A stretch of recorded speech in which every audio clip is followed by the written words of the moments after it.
سلام و درود خدمت شما نازنینان. انشالله که خوب و صحتمند باشین دوستان نهایت گرامی. عید قربان هم بالاخره خلاص شد و به اتمام رسید و مردم دوباره به کار و زندگی روزمره عادی خود برآمدن. از پل خشتی برون دوستان، از پل خشتی برآمدم، اما تو میریم طرف پل یک پیسگی شهر کابل دیگه. از این بازارم گفتم بیاین که شما را نشان بتون بازار رو ببینید، چه یک بازار زیبا و چقدر مقبول، چقدر یک بازار مکمل میوه و ترکاری و زیادتر کله و پاچه. این پاچه رو ببینید دوستان عزیز، پاچه رو از یاد آمد بعد از این از چش کمبه، پاچه، کله گو، خصوصا پایای گو یا زیادتر شرکتی هستن، اما بازم یگان دانه بسیار دانه خانگی هم پیدا میشونه. دل و جیگر و گرده این قلبای گو است که دل میگن برش دیگه دوستان عزیز. این طرف هم یعنی دیگه از مکر صدایش زیادتر میشنوین شما.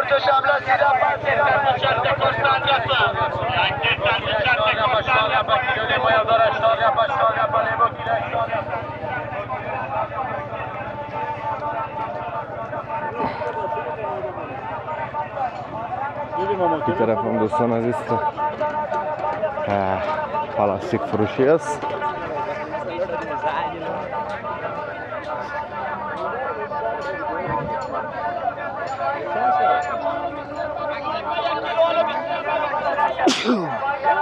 با مزرد دوستان عزیز یک دفعه یک نسیم سرد همه تامت نمیدیم خور دایی گرمی وقتی که یک شمال میشه آدم خوش میاد. آدم چقدر بلند چیز میداد. لیمو طرف هم چرمگری ها دوستان عزیز، چرمگری های مرادخانی کابل و اونجا مسجد ابوالفضل است که در تصویر رو میبینین.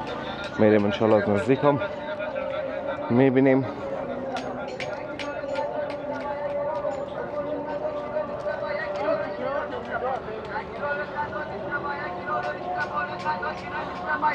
آزان هم داد خانوس 12 بجه است، وقت آزان نیست، شاید کم چیز دیگه باشه. با هر صورت تشی طرف هم دوستان عزیز مترستن باید خیل کابل هم جای میرن محترم.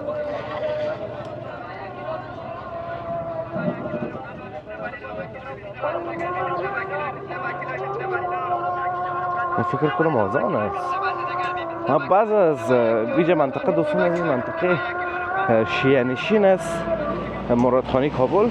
بعض از شیعه رو دیدیم که وقتر آزان میته، بعض هایشون دیدیم که دیر آزان میته. نمیفهم که چه قسم از شما اگر میفهمین میرید در کامنت ها برام بگوین که آزان از اینا پیش از آزان ما هست یا بعد از آزان ما.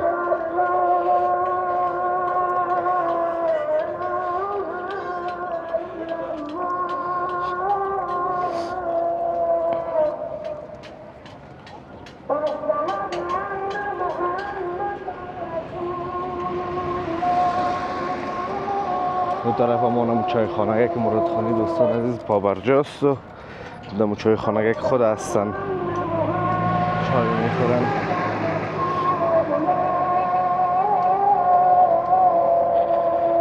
به احترام از آن دیگه اونقدر گپ نمیزنیم دوستان نهایت گرامی.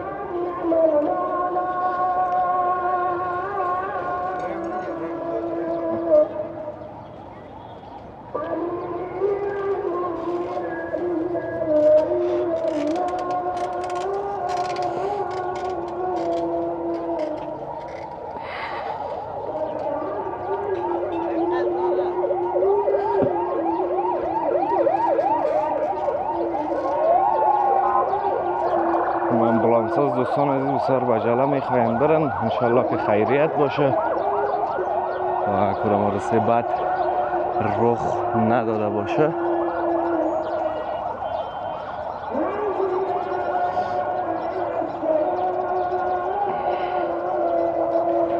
این طرف شهر کابل هم دوستان عزیز بیربارش نسبتا نیک زیاد است از دیگه جایا کرده، چون موترها از طرف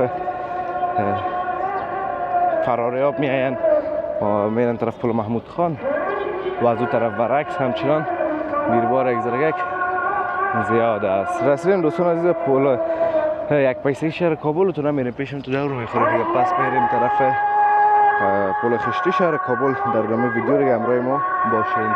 خوب دوستا، ما فعلا دیگه در این طرف پل یک پیسگی اومدم. از پل یک سو پیسگی گفتم ما تو این طرف بریم، چی ناخ از اون طرف بریم، چون پل یک ذره یک بیربار بود تازه فرصت شد با مو خاطر قطع کردم فیلم برداری را. حالا میریم دیگه ما تو مستقیم دوستان عزیز دوباره به طرف پل خشتی. اونم از پل خشتی رو از اینجا بلند اما تو اون میبینین و قابل دید است.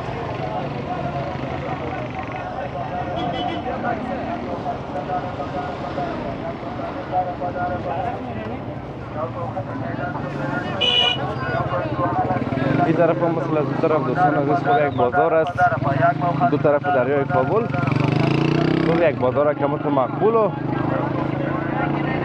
پر جمع جوش است. البته در این روزا پر جمع جوش نیست قدر دوستان عزیز، چون که تازه خلاص شد. کلگی چیزایی که ضرورت داشت و ضرورتشون بود پیش از هیچ خریدن و هنوز دارن استفاده میکنن و برتونی را بگوییم دیگه تا چند مدت و قدر مردم بازار نمیه، حداقل تا یک هفته دو هفته به طرف های بازار نمیاین و صرف این مواد را که ضرورت دارن مثلا یگان ترکاری مرکاری و نزدیک چیزا دیگه چیز نمیخرن.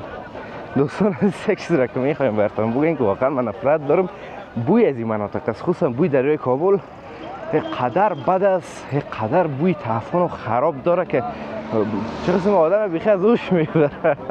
ایت یک بوی بد داره. این بوی اگر شما میتونستین مثلا تو چیز وجود میداشت که تنفس بکنین از پشت تلفن یعنی دم خانه خاط از اوش میرفتین، یعنی قدر بوی بد داره. تمام منطقه خوبش از مردم چی میگن امو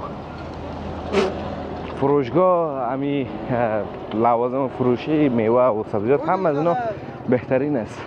این لباس هایی را که طرف میبینین دوستان از شکل لباس هایی است که من اینو تازه دیدم در این بخش شهر کابل. این لباس های تایید را پیران تومان هم میتونین از این بخش بخرین، البته ارزان تر. دور از اینا دوستان عزیز که خوبش هستن، یگانه چیزی که خراب است همون بوی از این منطقه است که بویش واقعا هیچ قابل تحمل نیست اصلا.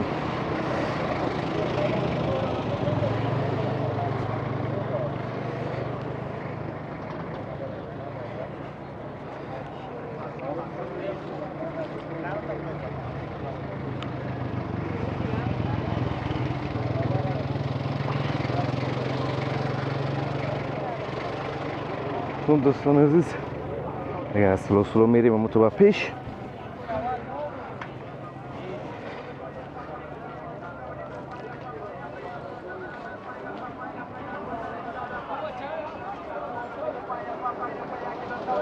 این اولیمو 5 افغانی دوستان عزیز، بوتلش 10 افغانی، حالا بالو هم 5 افغانی است.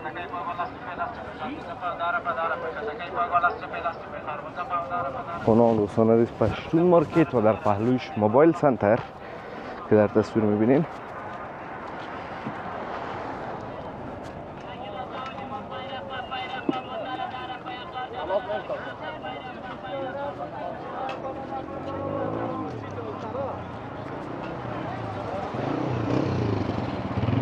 اگر هستیم دوستان عزیز دوباره پل خشتی شهر کابل. هدف ما دیدار از پل خشتی نبود، پل خشتی رو چندین بار دیدیم، از بازارهای دو طرف پل خشتی بود که ویدیو خوشتون آمده باشه دوستان عزیز شده باشین، از ویدیو لذت برده باشین، ویدیو را لایک کنین، در کانال همچنان سابسکرایب کنین تا ویدیوهای بعدی. همتون به الله متعال میسپارم، روز و روزگار خوب و خوش داشته باشین و در پناه الله متعال. الله